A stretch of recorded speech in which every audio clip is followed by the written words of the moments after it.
오늘은 주님께서 우리에게 말씀하신 팔복 가운데 이제 의에 줄이고 목마른 자는 복이 있나니 그들이 배부를 것이며 라고 하는 이 제목을 가지고 한번 살펴보려고 합니다.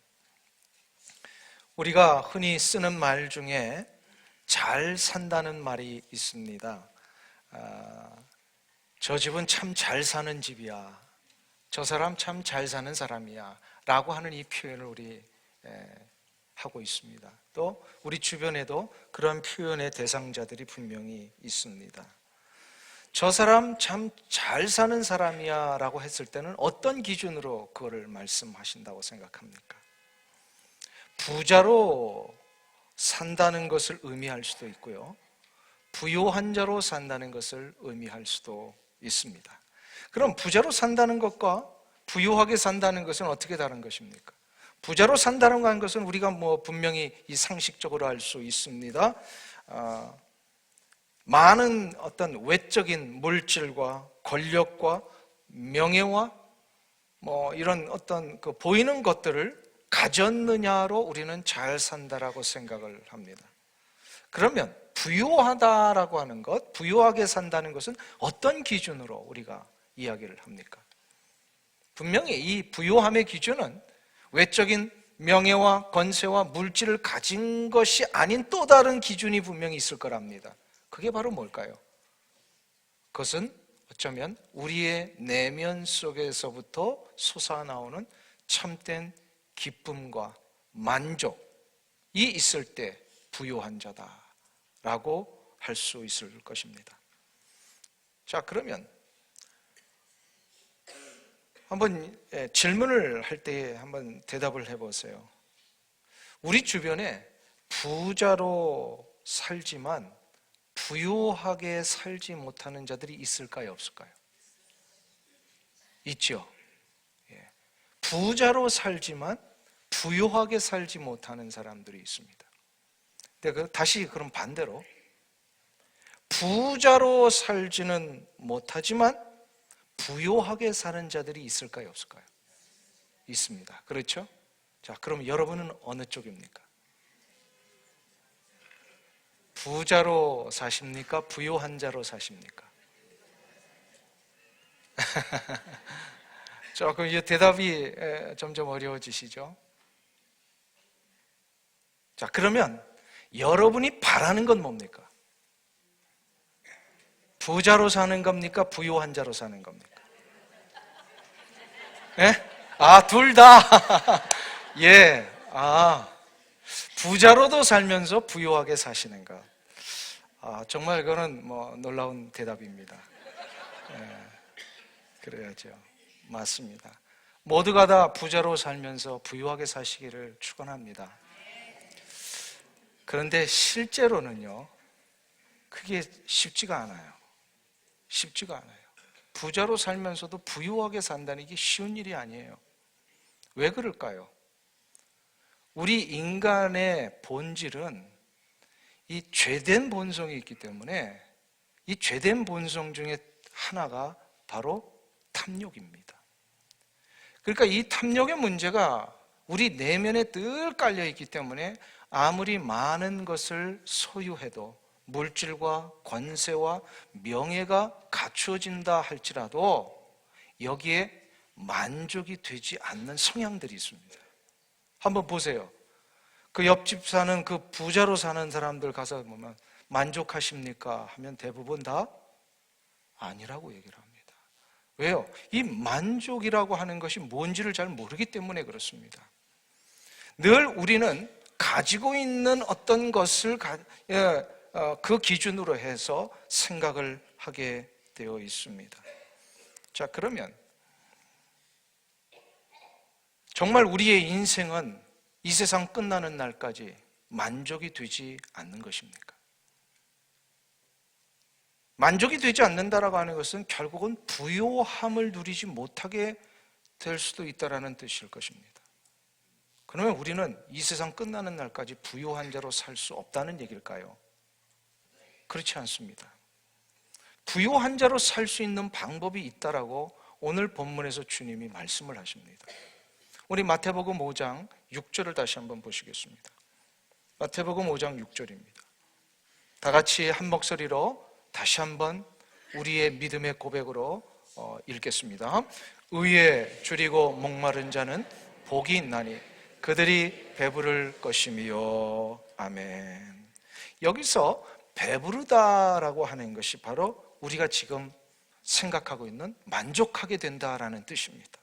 원래 이 배부르다라고 하는 이 성경 원어의 뜻은 텅 비어 있는 상태에서 이제는 가득 찬 상태로 변화가 된 것을 얘기를 합니다.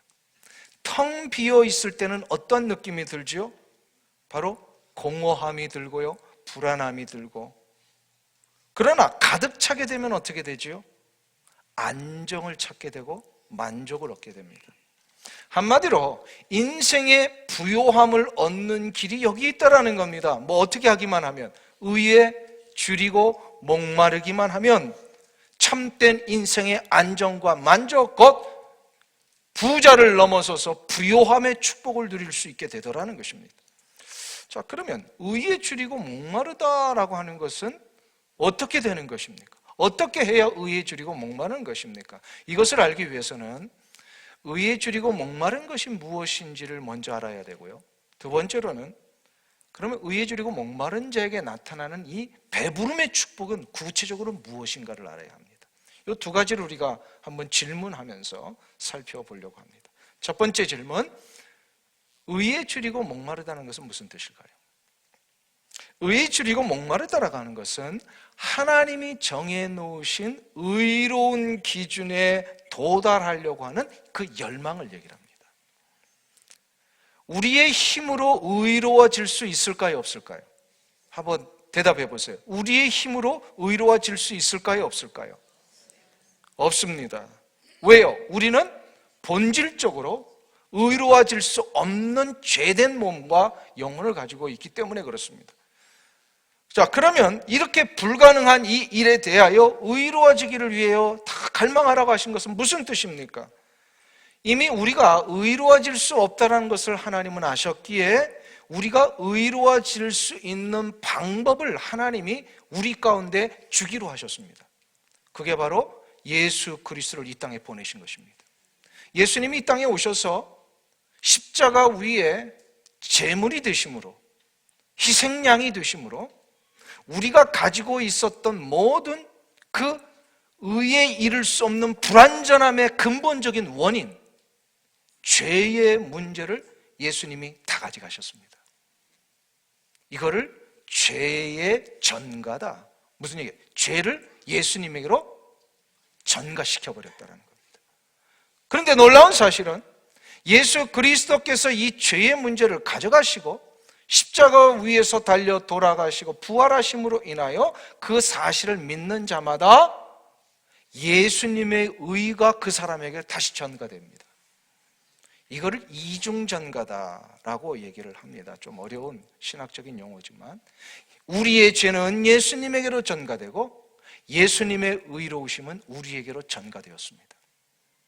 근데 우리에게로 전가되었다라고 하는 것은 우리의 모든 본질이 이제 완전히 의로운 자가 되었다는 그 뜻이 아니라 여전히 우리 안에 그 죄된 속성이 남아있지만 우리를 의로운 자로 여기시기로 하나님이 죄를 덮어버리신 것을 얘기를 합니다. 하나님이 죄를 덮으셨어요.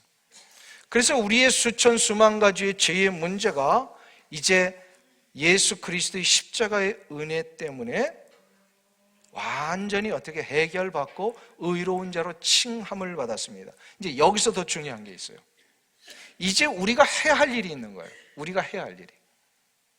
우리를 의롭게 해주신 하나님의 그 기대에 걸맞게, 그래서 우리가 이제 가지게 된 새로운 이 자격, 이 새로운 신분에 부응하기 위하여 우리는 그 의로운 일을 위해 끝까지 노력하고 열심을 다하여 노력하며 열망하는 자리로 나아가는 것, 이게 바로 의에 줄이고 목마른 자가 되는 겁니다.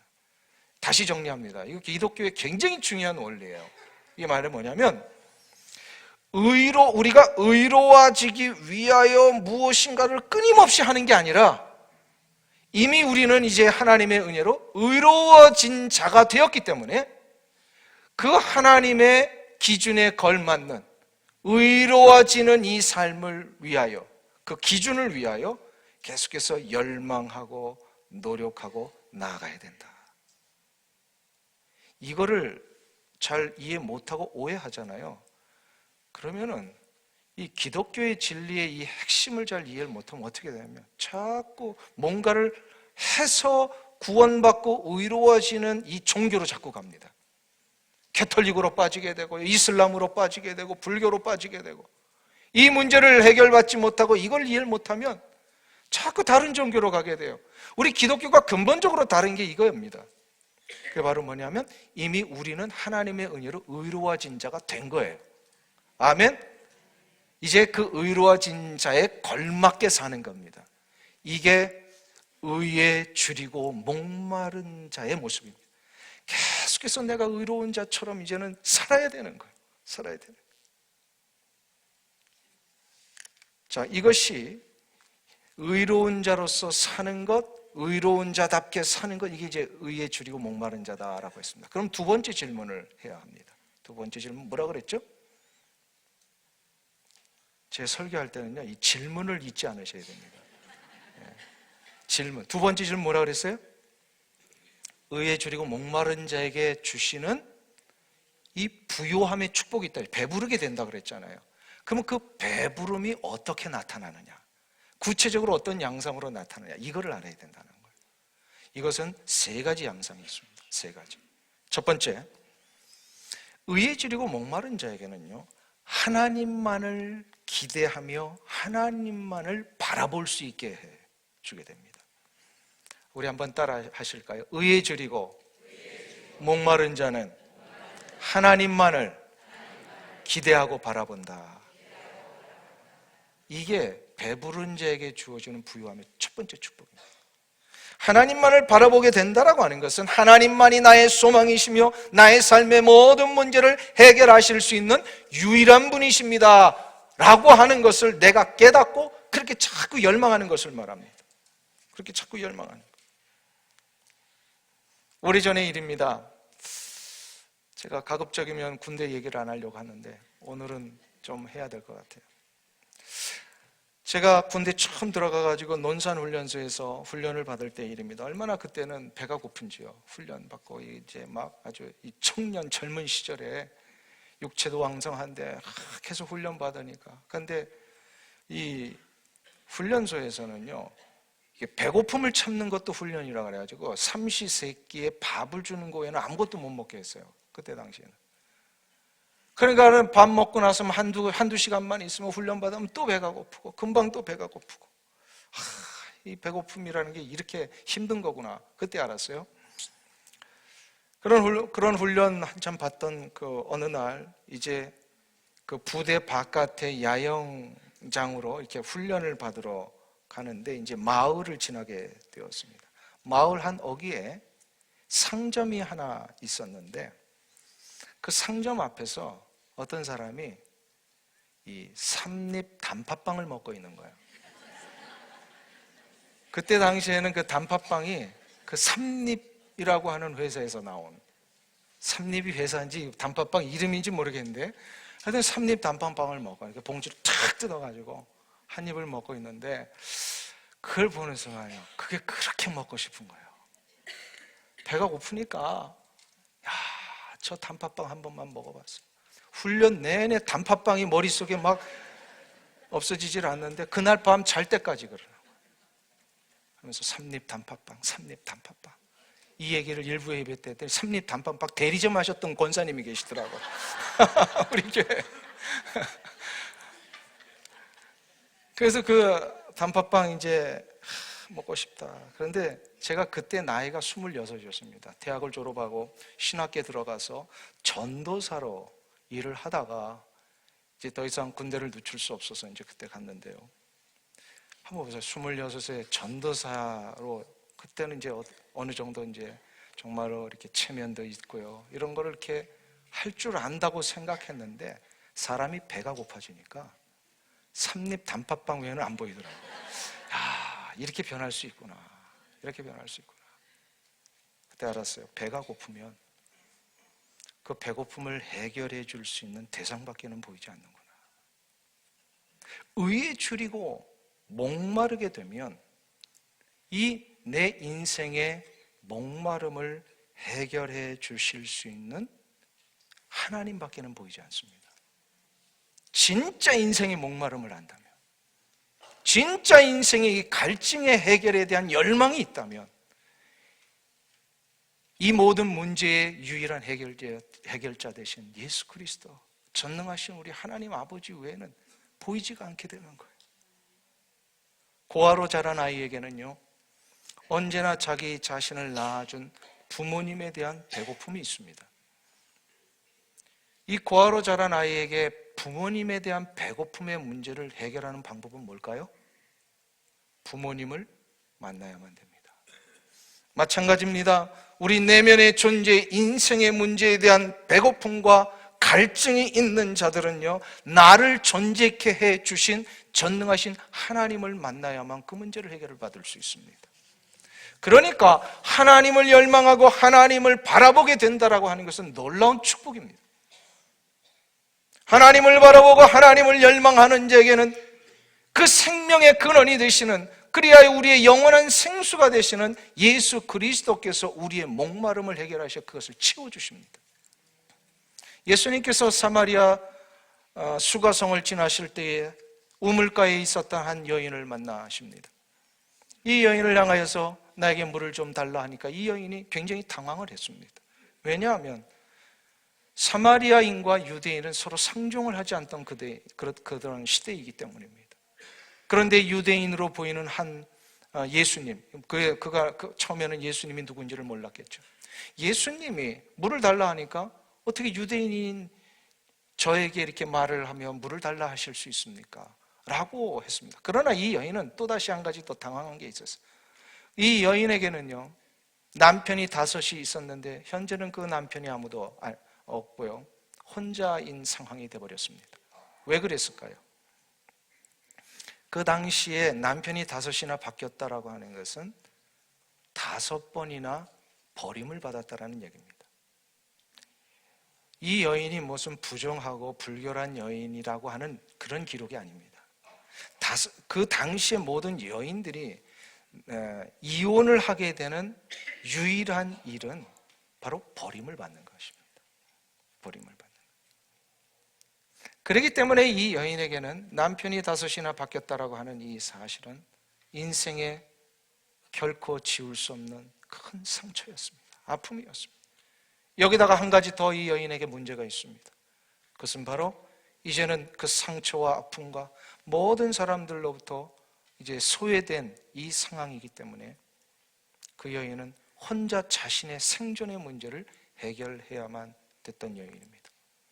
그래서 그날도 아무도 보지 않는 그 뜨거운 때학볕, 아무도 다니지 않는 그 시간에 홀로 물을 기르러 왔습니다. 물을 기르러 왔다라고 하는 것은 생존의 문제를 해결하기 위해 왔다라는 것입니다. 이 여인에게 예수님이 문제가 무엇인지를 이미 아셨습니다. 이 여인을 위로하셨습니다. 이 여인의 가장 아픔과 배고픔의 문제를 해결해 주시기 위하여 이 여인에게 알리셨습니다. 너가 영원히 목마르지 않는 이 물을 마시고 싶으냐? 이 여인이 예, 마시고 싶습니다. 이때 예수님이 어떻게 하죠? 영원히 목마르지 않게 하는 생수의 근원 되신 예수님을 바라보게 하십니다. 이 여인이 그 예수님의 말씀에 순종해서 예수님을 바라봅니다. 그랬더니 어떻게 되죠? 진짜 그동안 해결되지 않았던 목마름, 갈증, 배고픔의 문제가 해결되었습니다. 그 증거가 요한복음 4장 28절에 아주 짧지만 명확하게 기록되어 있습니다. 여자가 물동이를 버려두고 라고 기록합니다. 여자가 물동이를 버려두고 라고 하는 것은 이 물동이는 그 여인에게는 생존의 수단이었습니다. 이거 없으면 그 여인은 죽는 겁니다. 그런데 이 여인이 이것을 버려두고 마을로 돌아가서 자기를 부욕해 해주신 예수님을 전하기를 시작했다라고 기록하고 있습니다. 이것은 무엇을 얘기하는 겁니까? 자신의 존재에 대한 근본적인 문제가 해결되고 나니까, 그래서 그동안 어느 누구로부터 받을 수 없었던 위로와 참된 평안과 그리고 진정한 부요함을 느끼기를 시작하니까 물동이가 문제가 아니에요. 뭘 길어서 그날도 먹고 사는 이게 문제가 아니에요. 그 여인에게는 이제 진정한 부요함이 시작이 된 겁니다. 예수님을 바라볼 때에 삶의 갈증과 배고픔의 문제는 해결됩니다. 이것이 의에 줄이고 목마른 자에게 주시는 첫 번째 부요함의 축복입니다. 그럼 두 번째, 의에 줄이고 목마른 자에게 주시는 부요함의 축복은 무엇일까요? 한번 따라하겠습니다. 영적으로 내가 살아있음을 확신하게 된다. 뭐라고요? 의에 줄이고 목마른 자가 되면 어떻게 되면 내가 영적으로 살아있음을 확신하게 됩니다. 병이 든 자는 배고픔을 느낄까요? 못 느낄까요? 심각한 병에 걸려서 더 이상 회복이 되지 않는 상태에 처해지면요, 배고픔을 못 느낍니다. 시간이 지나도 허기를 느끼지 못하고 안 먹어도 배고프다라고 하는 이 느낌을 갖지 못한다라고 하는 것은 이미 심각한 병에 걸려 있다라는 것입니다. 자, 그럼 이걸 반대로 여전히 내가 배가 고프다, 여전히 내가 허기지고 목이 마르다라고 하는 것은 무슨 뜻일까요? 내가 살아있다는 증거입니다.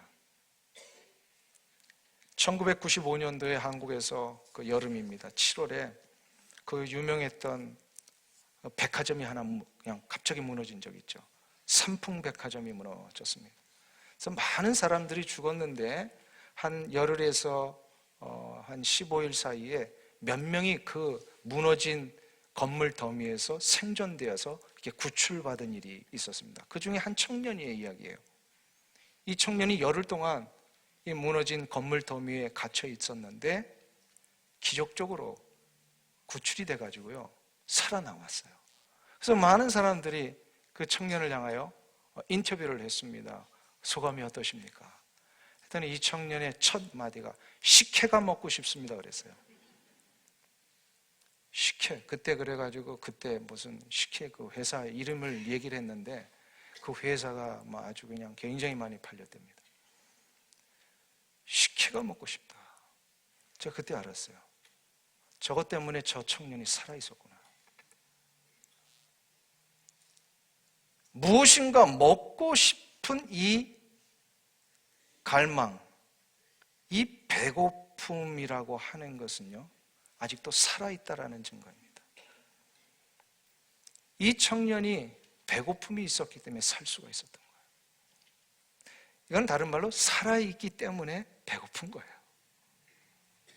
완전한 의로움이시며 우리의 영원한 생명의 근원 되신 하나님을 내가 아직도 갈망하면서 목말라 하면서 하나님 앞에 나오지 아니하면 내가 견딜 수 없고, 하나님이 부어주시는 이 은혜의 역사를 내가 오늘도 누리지 아니하면 이 한 주간을 버틸 수 없기에 하나님 오늘도 주를 찬미하며 예배하기 위해 왔습니다 라고 하는 그 마음이 오늘 이 자리에 앉아 계신 여러분에게 있으시다면 여러분은 살아계신 분들입니다. 영적으로. 여러분들 오늘 이 예배의 자리에 오실 때에 어떤 마음으로 오셨습니까? 할렐루야 찬양대 오늘 연습을 잘 했나 못했나 요거 평가하러 오셨습니까? 오늘 할렐루야 찬양대 귀한 찬양 너무 감사합니다. 참 은혜 받았습니다. 근데 한번 생각해 보세요. 우리가 그냥 예배실 정돈이 잘 됐나, 뭐 찬양대 잘 해나, 오늘 밥은 어떤 건가, 뭐 이런 거 기대하며 우리가 예배를 드리러 왔습니까? 아니죠. 우리의 진짜 예배를 드리러 온 우리의 동기와 목적이 뭡니까?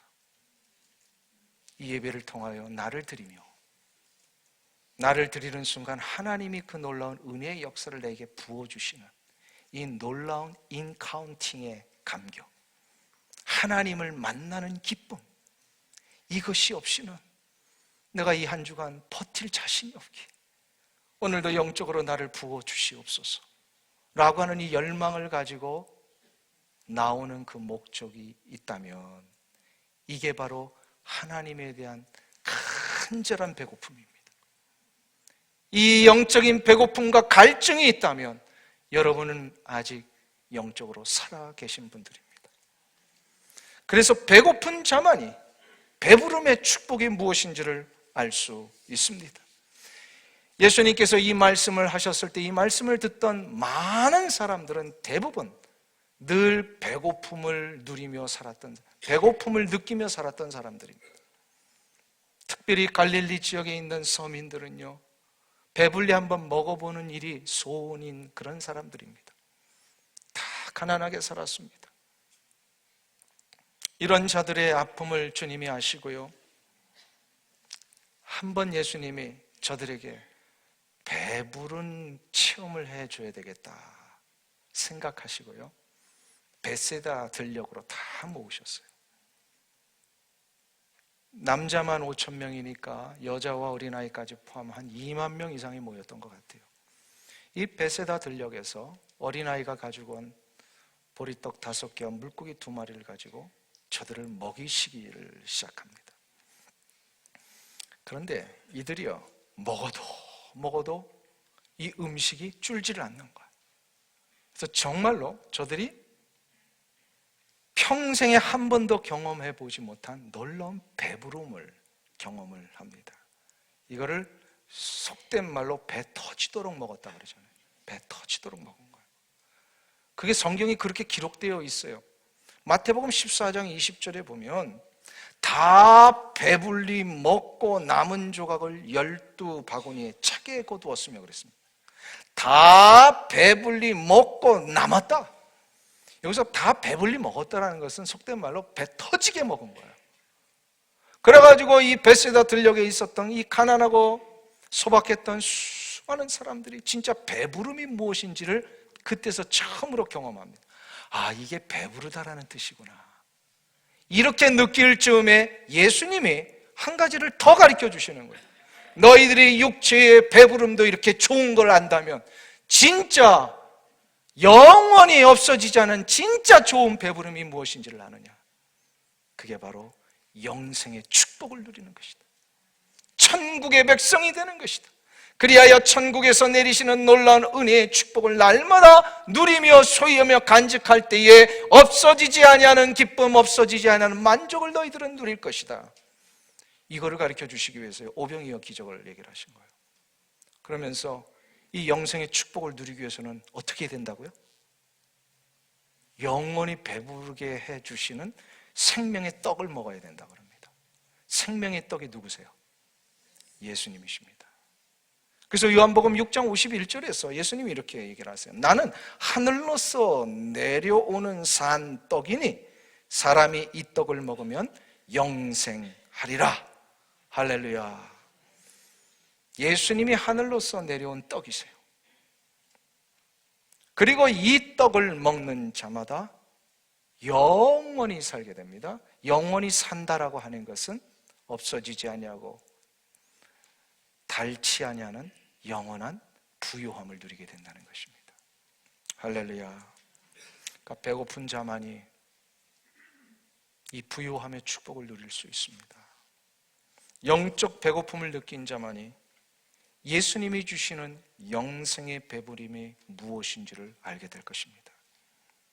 자, 그럼 마지막 세 번째로, 의에 줄이고 목마른 자는 어떠한 부요함의 축복을 누리게 되는가? 바로 하나님이 원하시는 것을 하게 됩니다. 한번 따라하겠습니다. 의에 줄이고 목마른 자에게는 하나님이 원하시는 것을 하게 된다. 예수님께서 사마리아 여인과의 대화가 마치셨을 때에 제자들이 돌아왔습니다. 그리고 먹을 것을 가지고 예수님 먹을 것이 있습니다. 잡수시죠. 이때 예수님이 뭐라고 대답을 하십니까? 제자들에게 내게는 너희가 알지 못하는 먹을 양식이 이미 있다. 그렇게 얘기를 하십니다. 이 제자들이 이것에 대하여 오해를 했어요. 누가 먹을 걸 먼저 갖다 드렸는가? 이때 이런 오해를 하시고 다시금 말씀하십니다. 내가 먹을 양식이 있다라는 것은 다른 뜻이 아니라 뭐예요? 나의 양식은 나를 보내신 이의 뜻을 행하는 것이며 그의 일을 온전히 이루어 드리는 것이니라. 그렇게 말씀하십니다. 예수님의 양식은 예수님을 보내신 하나님의 뜻을 이루어 드리시는 것이다. 예수님은 육적으로는 줄이신 적이 있지만 영적으로는 한 번도 줄이신 적이 없습니다. 왜냐하면 영적인 배부름을 보장하는 이 양식을 늘 먹고 계셨기 때문입니다.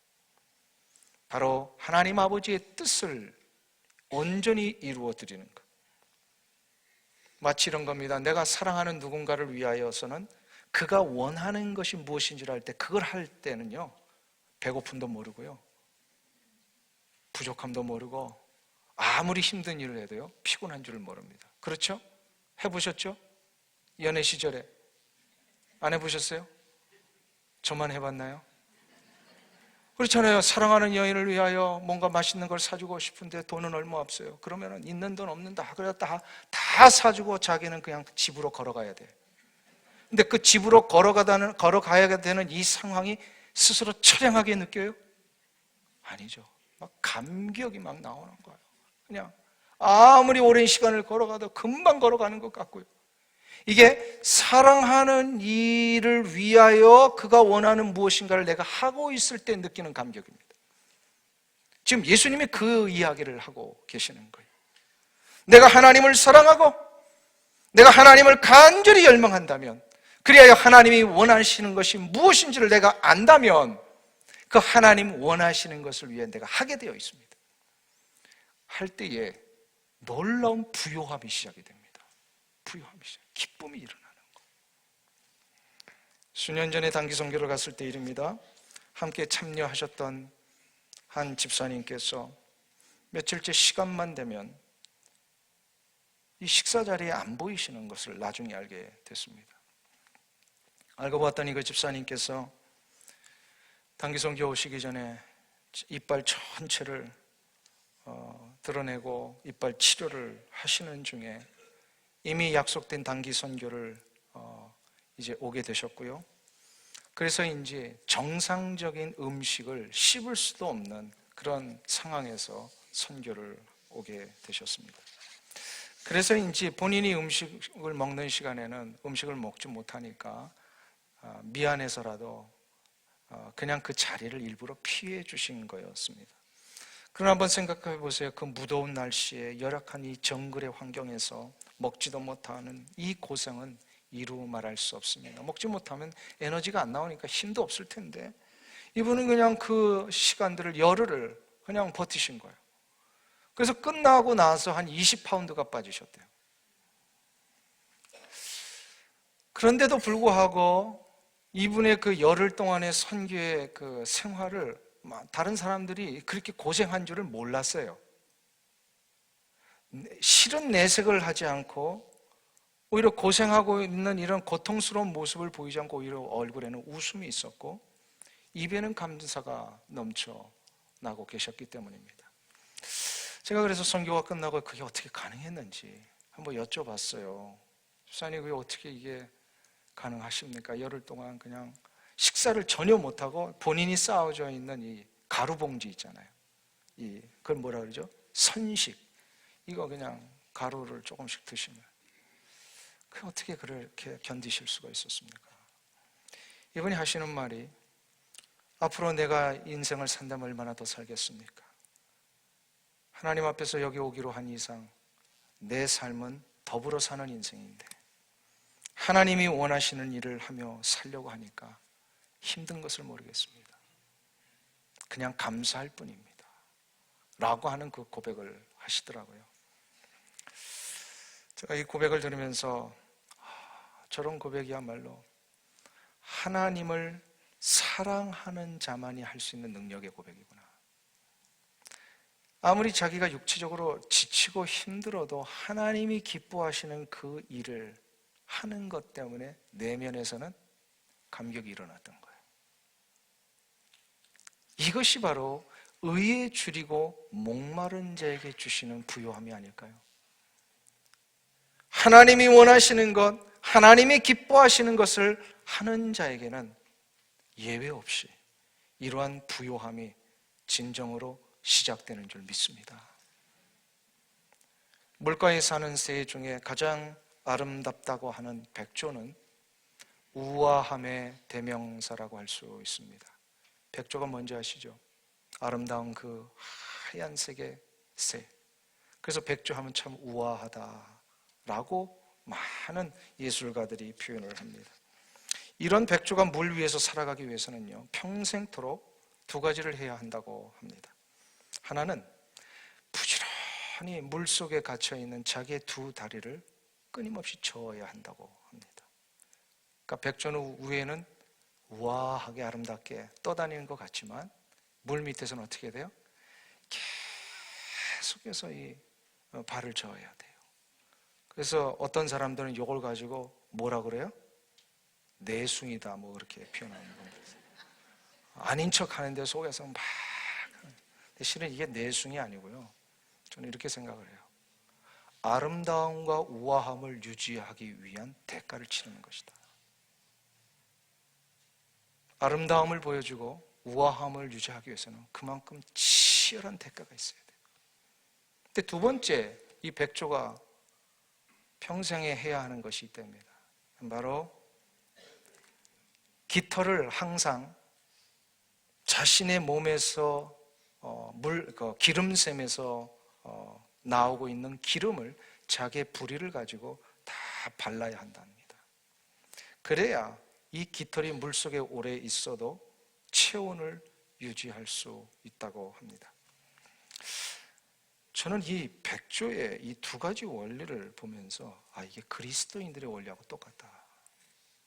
우리 그리스도인들이 세상이라고 하는 이 물가에 빠지지 않고 세상 앞에 아름답고 우아하며 거룩과 성결을 유지하며 살기 위해서는 끊임없이 하나님의 의를 추구하는 이 삶을 노력하고 또 노력해야 합니다.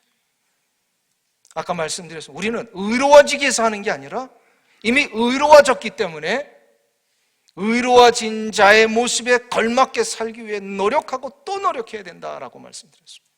이게 바로 의에 줄이고 목마른 자의 삶입니다. 끊임없이 의를 위하여 노력하고 희생하고 자기를 쳐서 복종하는 자는 세상에 빠지지 아니하고 세상 앞에 아름답고 우아하며 거룩하고 성결한 삶을 유지할 수 있습니다. 또한 한 가지를 더 해야 합니다. 이것이 되기 위해서는 끊임없이 성령의 기름 부으심을 내가 받아야 합니다. 성령께서 나를 인도하시고 보호해 주시고 나를 새롭게 해주시는 이 놀라운 은혜를 받아야만 이것이 될 수가 있습니다. 자, 그러면 성령의 기름 부으심을 받아 끊임없이 의를 위하여 나아가고 또 노력하는 이 삶을 사는 것의 가장 중요한 목적이 뭘까요? 하나님의 의를 추구하는 삶 중에서 가장 하나님이 원하시는 기준이 뭘까요? 바로 하나님의 의의 자리에 들어오지 못한 수많은 영혼들이 하나님의 품으로 돌아와서 저들 역시도 거룩하고 성결하며 우아하고 아름다운 영적인 삶을 살 수 있도록 우리가 도와주고 선포하며 나아가는 것입니다. 결국 하나님이 가장 기뻐하시는 것은 영원히 하나님의 거룩한 백성의 자리에 잃어버린 영혼들이 돌아오는 것입니다. 사랑하는 성도님 여러분, 이러한 삶을 살 수 있을 때에 비로소 우리 모두는 부요함을 누릴 수 있게 되는 줄로 믿습니다. 이 은혜가 여러분들의 삶 가운데 일어나시기를 축원합니다. 그리하여 거룩한 성결과 정결의 영향력이 여러분의 가정에서 일터에서 세상 앞에 이루어지시길 주 이름으로 축원합니다. 기도하겠습니다. 하나님 아버지, 주의 크신 은혜와 사랑을 감사합니다. 우리 같은 인생 거룩하고 의롭게 여겨주셔서 이 귀한 의에 줄이고 목마른 자의 삶을 살도록 인도해 주심을 감사드립니다. 이제 하나님이 허락하신 그런 의로운 자가 하나님이여 되었사오니 날마다 의로운 자답게 살기 위해 노력하고 또 노력하고 희생하고 나를 쳐서 복종하여 정말로 의에 줄이고 목마른 자가 되므로 하나님이 우리의 삶 가운데 보장해 놓으시니 놀라운 부요함의 축복을 누리며 살게 하여 주시옵소서. 예수님의 이름으로 기도하옵나이다. 아멘.